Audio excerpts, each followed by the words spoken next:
Cette vidéo va vous expliquer l'extraordinaire technique utilisée par le sculpteur Claude Gruère pour créer et installer ces merveilleux bas-reliefs dans les murs de la zone urbaine prioritaire, Hauteville, de Lisieux. Pour bien comprendre et saisir le pourquoi et l'importance de ces œuvres d'art, vous pouvez, et devez, aussi ouvrir les deux autres vidéos qui précèdent celle-ci. Vidéo numéro 41, pourquoi ces bas-reliefs? Vidéo numéro 42, connaître Claude Gruère. Ouvrez le dossier, les bas-reliefs de Lisieux, playlist de ma chaîne YouTube. J'ai passé plus de 2 ans, en études et recherches, pour réunir les informations et la documentation, dont une grande partie provient des archives privées du sculpteur Claude Gruère. Il n'existe pas d'archives municipales à Lisieux sur ce sujet précis, et les archives extérieures des intervenants n'existent plus. Cette somme de recherche a déjà été publiée en juin 2019. Cette étude peut aussi être considérée comme un inventaire et un outil de travail, et à ce titre, elle doit être respectée. L'auteur d'une œuvre de l'esprit jouit sur cette œuvre, du seul fait de sa création, d'un droit de propriété incorporel exclusif, et opposable à tous. Ce droit comporte des attributs d'ordre intellectuel et moral, ainsi que des attributs d'ordre patrimonial. Aucune reproduction ou utilisation ne peut être faite sans mon accord.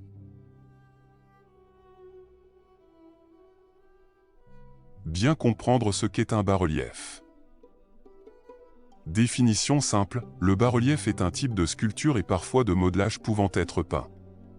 Sa particularité est de ne présenter qu'un faible relief, le sujet représenté ne se détachant que faiblement du fond.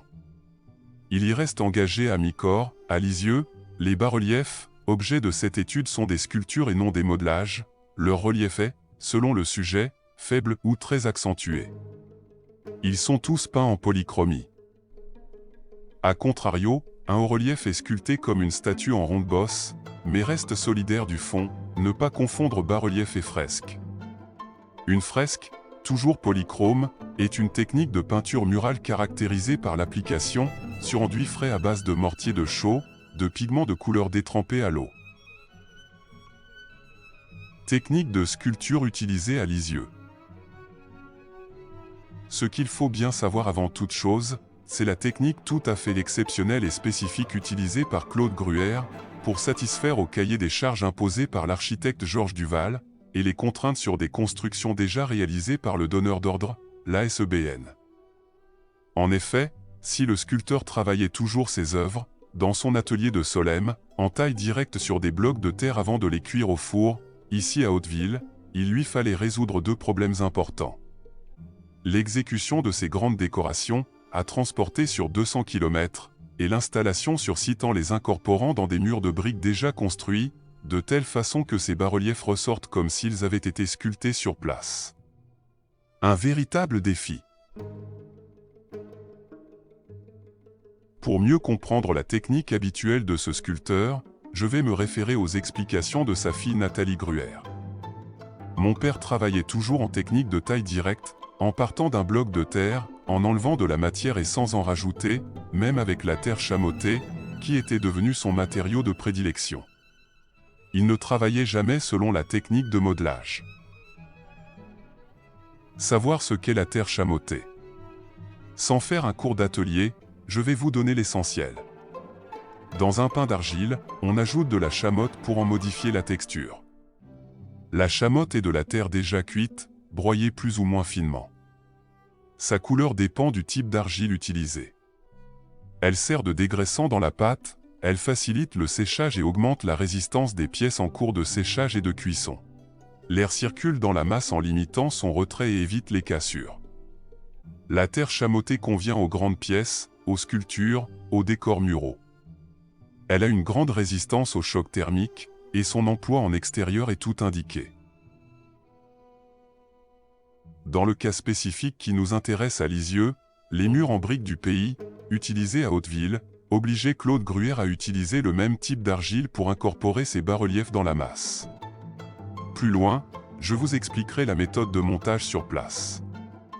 Donc les blocs de terre dans lesquels il devait sculpter ses sujets étaient, comme il l'explique lui-même dans ses écrits, de la terre réfractaire.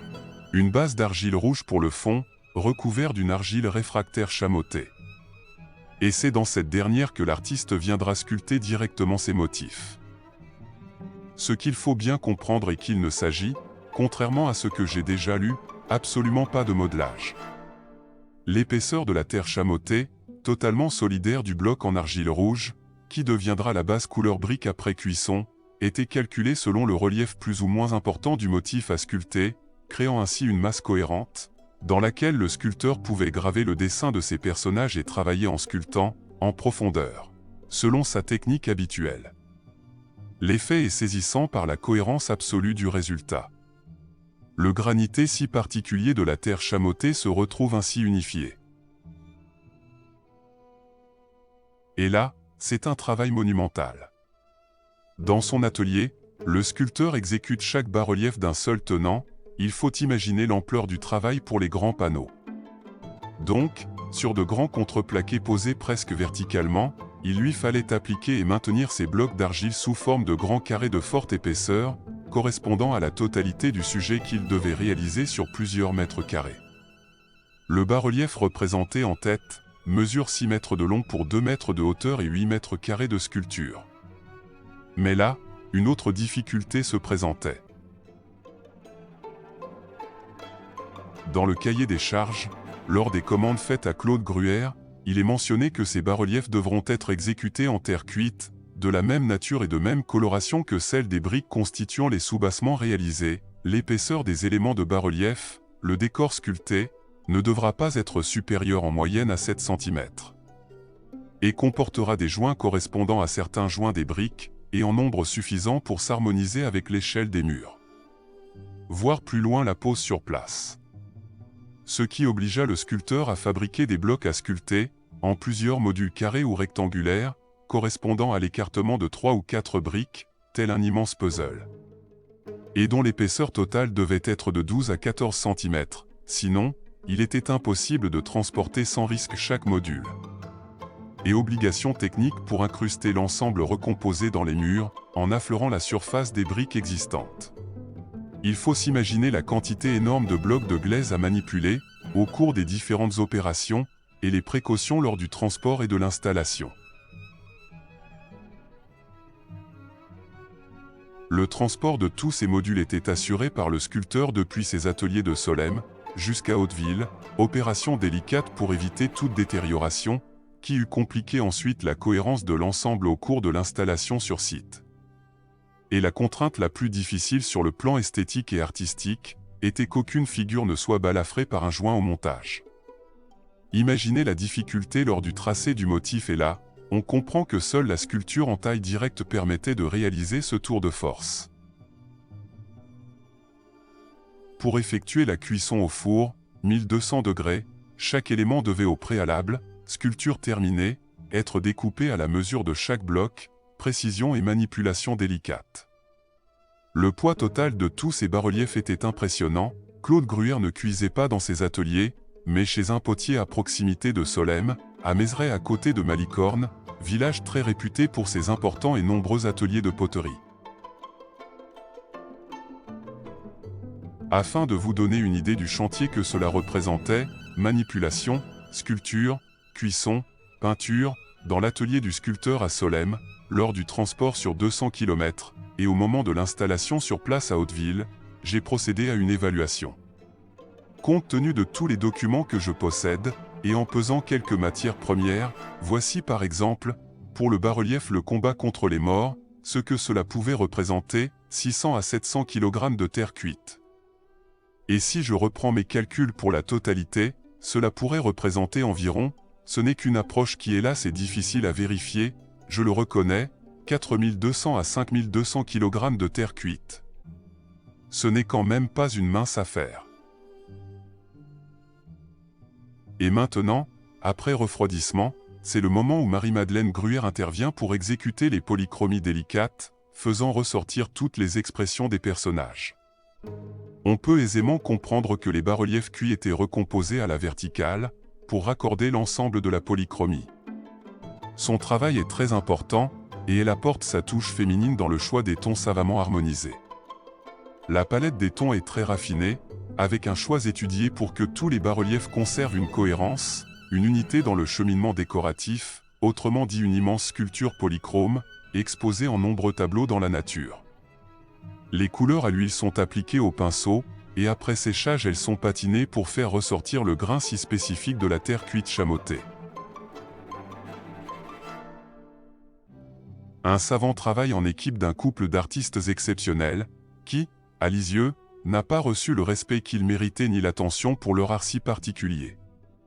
Les Lexoviens n'ont aussi, sans aucun doute, pas du tout été concernés, ni informés, lors de l'installation de ces œuvres d'art dans leur ville. Les journaux locaux ne s'en sont pas vraiment préoccupés non plus, ce qui paraît plutôt bizarre.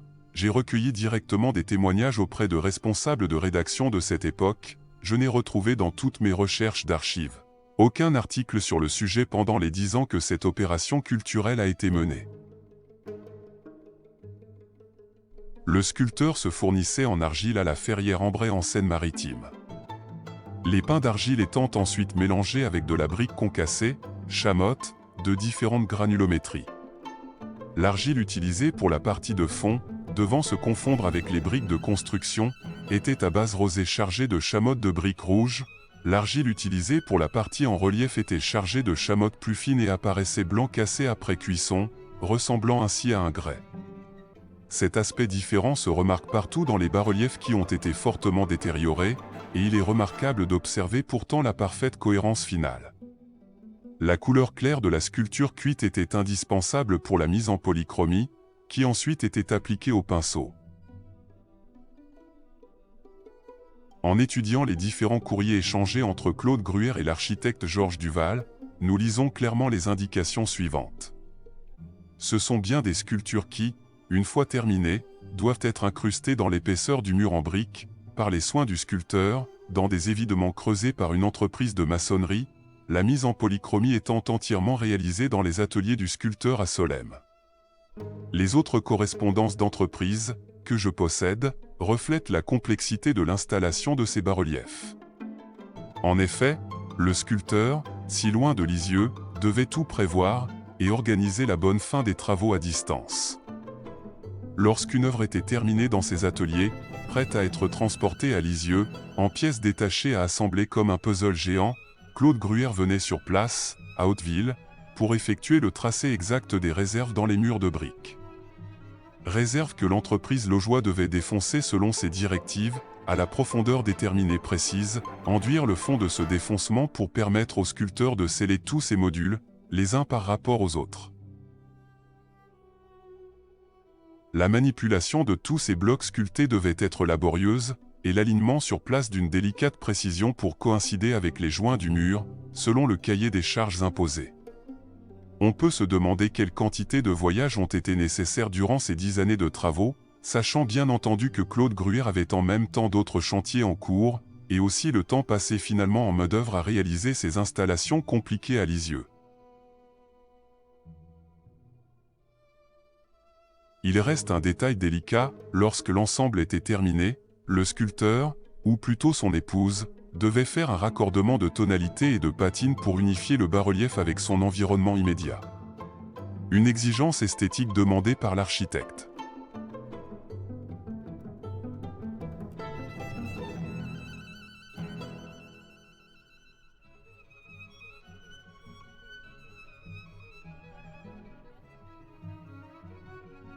Cette image, d'un bas-relief aujourd'hui disparu, permet d'expliquer une notion artistique tout à fait exceptionnelle à Lisieux.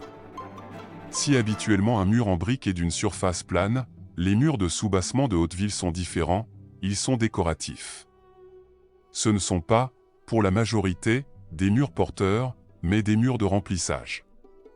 La brique locale, utilisée à profusion dans les constructions de Lisieux, a été judicieusement travaillée par l'architecte Georges Duval, pour créer des plans en creux et en relief, une structure en 3 dimensions dans laquelle le sculpteur Claude Gruère devait ensuite insérer ses bas-reliefs en harmonie extraordinaire. Cet aspect si particulier et merveilleux d'effets visuels a totalement échappé aux observateurs de l'époque, et même, et surtout, d'aujourd'hui.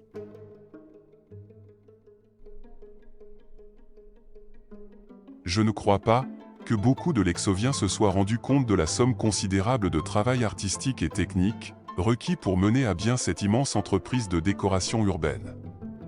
Tous ces bas-reliefs ont été créés et fabriqués intégralement à Solesmes, à 200 km de Lisieux, donc, avec une vision et une conception imaginative, étonnante de maîtrise. Imaginez l'artiste dans son atelier, dessinant chaque sujet avant de le sculpter en pensant constamment à sa destination future, avec comme idée directrice ceci, les œuvres devaient donner l'illusion d'avoir été entièrement sculptées sur place, à Lisieux. Un tour de force qui, je le répète, n'a absolument pas été perçu localement et qui rend l'abandon et le désintérêt que j'observe encore plus incompréhensible. Doit-on considérer que tous ces bas-reliefs étaient déjà une forme aboutie de street art? Oui, sans aucun doute, mais alors d'un haut niveau dans l'art, tellement différent des élucubrations contemporaines. Alors, puisque le street art est la grande mode actuelle, essayons de sauver cet art oublié, d'une autre époque, très proche de nous, et qui lui, est d'une qualité artistique et culturelle d'une dimension bien supérieure. Je me permettrai une observation, tout à fait personnelle, basée sur une certaine expérience. L'architecte Georges Duval a été bien inspiré d'utiliser les possibilités offertes par le 1% artistique obligatoire, ce que tous les architectes ne font pas, hélas. Mais à mon sens une grave erreur a été commise. Pourquoi rendre tous ces bas-reliefs, fort coûteux, solidaires de façon définitive sur des bâtiments qui seraient sans doute transformés par destination, ou inévitablement détruits, une cinquantaine d'années plus tard? La dépose de ces panneaux décoratifs est très aléatoire, sinon impossible sans mise en œuvre d'engins lourds, ou de démontage par bloc précis. Et il eût été plus judicieux de le prévoir, en utilisant un mode d'installation et de fixation démontable, comme cela se fait pour les vitraux. Autrement dit, un collage de mortier réversible plus léger en multipliant les broches de fixation. Peut-être aussi que le risque éventuel de vandalisme, et de vol de ces œuvres à portée de main, a nécessité un collage très résistant. Méthode spécifique d'installation à Hauteville, la nature tout à fait exceptionnelle de ces décorations en extérieur, sur murs de briques, sortant des méthodes classiques, il fallut solutionner plusieurs problèmes. Nous avons vu comment était exécuté le travail proprement dit de la sculpture et de la polychromie, il reste à voir la finalité, le montage sur place. Le principe était de donner l'illusion de bas-relief, c'est-à-dire de sculptures, affleurant de leur propre épaisseur la surface générale des briques du mur, comme s'ils étaient travaillés directement sur celui-ci.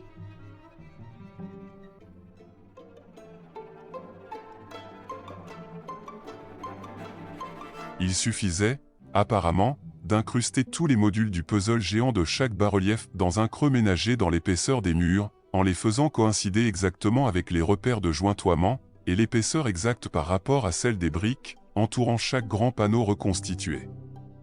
Un travail nécessitant une parfaite organisation, et une collaboration étroite avec les entreprises du bâtiment sur place. À Lisieux, c'est l'entreprise lexovienne Laujoie, réputée en travaux publics, qui assurait les travaux de préparation des murs en briques. Le montage, selon note du cahier des charges et l'assemblage définitif au mortier de chaux et ciment, étant réalisé ensuite par le sculpteur. L'ouvrage n'était pas simple. Je vais me permettre de citer des extraits de courrier entre Claude Gruère et l'entrepreneur Laujoie. Voici un exemple des travaux entrepris dès les premières installations en 1966, pour les deux sujets de La Montre, le 13 mai 1966. Nous avons entrepris les défoncer selon votre tracé. Ces trous étant importants, nous avons jugé bon de creuser jusqu'à une profondeur de 11 cm par rapport au nu le plus saillant de la façade, ce qui fait qu'une fois l'enduit dégrossi terminé, nous aurons un encastrement de 9 cm par rapport au bandeau saillant, et seulement de 6 cm par rapport au bandeau creux. Nous n'entreprenons pas l'enduit du fond avant votre avis. Nous exécutons ces travaux à la main, pour éviter les bruits intempestifs. Je précise que les logements étaient déjà occupés à l'époque de ces travaux. Claude Gruère répond aussitôt. Malheureusement, après avoir examiné le problème que vous m'exposez, en réduisant au minimum, je dois vous demander un défoncement de 8 cm minimum par rapport au bandeau creux du mur. Si cela vous semble trop périlleux et que vous hésitiez à en prendre la responsabilité, consultez Monsieur Duval à ce sujet, mais je pense que la chose doit être réalisable, ceci permet de mieux comprendre l'ampleur des travaux, qui se sont répétés pour tous les autres bas-reliefs ensuite. La collaboration étroite entre l'artiste et l'artisan devait être parfaite, pour aboutir à une réalisation artistique sans défaut. On comprend aussi cette difficulté d'incruster les sculptures dans des murs déjà construits, et dans des immeubles déjà habités. En supposant que peut-être dans d'autres constructions ultérieures, les encastrements avaient été prévus, le travail aurait été simplifié. Pour le moment, je n'ai aucune certitude. La fixation des modules sculptés sera faite au mortier de chaux et ciment blanc très résistant, avec par endroits des griffes en cuivre. Cependant, un sondage et des renseignements récents donnent à penser que beaucoup de ces bas-reliefs ont été fixés à la colle de marbrier. Solesmes était dans le temps un important centre de marbrerie. Cette colle spécifique devient au séchage dure comme du silex. L'importance de certains panneaux et leur poids ayant sans doute nécessité cette technique plus solide. Ensuite, il fallait reprendre tous les raccords de joints en respectant leur liaison, et aussi, et ceci est très important, les deux couleurs de joints utilisées pour les murs. Joint blanc et joint gris, selon le montage des briques de couleurs différentes. Il faut être très observateur aujourd'hui pour se rendre compte de ce tour de force, artistique et artisanal. Un cahier des charges très strict était imposé aux sculpteurs et il a été parfaitement respecté.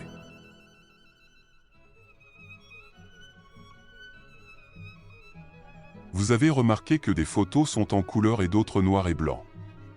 Ceci pour des raisons évidentes. Nous possédons très peu de clichés en couleur de l'époque, lors de la fabrication et de l'installation de ces bas-reliefs, puisqu'il n'existe que très peu d'archives exploitables, et je n'ai pas réussi à retrouver toutes les photos couleurs de plusieurs œuvres, dont hélas celles qui ont été détruites, par vandalisme irresponsable, ou destruction volontaire.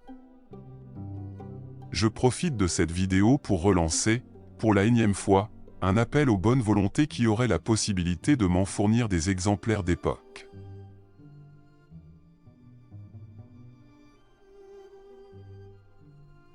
Cette vidéo, sans doute un peu complexe sur le plan technique, sera complétée par un inventaire des bas-reliefs dans leur totalité. Œuvres existantes ou déjà détruites, ensuite un relevé de l'état des lieux en 2023, suivi d'une étude pour la sauvegarde et la restauration de ces bas-reliefs. La complexité de la présence de ces œuvres d'art, imbriquées dans un contexte de béton et de démolition, pose un réel problème difficile à appréhender, ce qui ne me permet pas d'être suffisamment objectif pour faire face à leur situation de non-valorisation. Mes vidéos seront donc difficiles à réaliser. Je continuerai cependant à décrire, dans la mesure de ce qui m'est autorisé, tous les autres bas-reliefs, même ceux qui sont en cours de destruction ou de vandalisme honteux.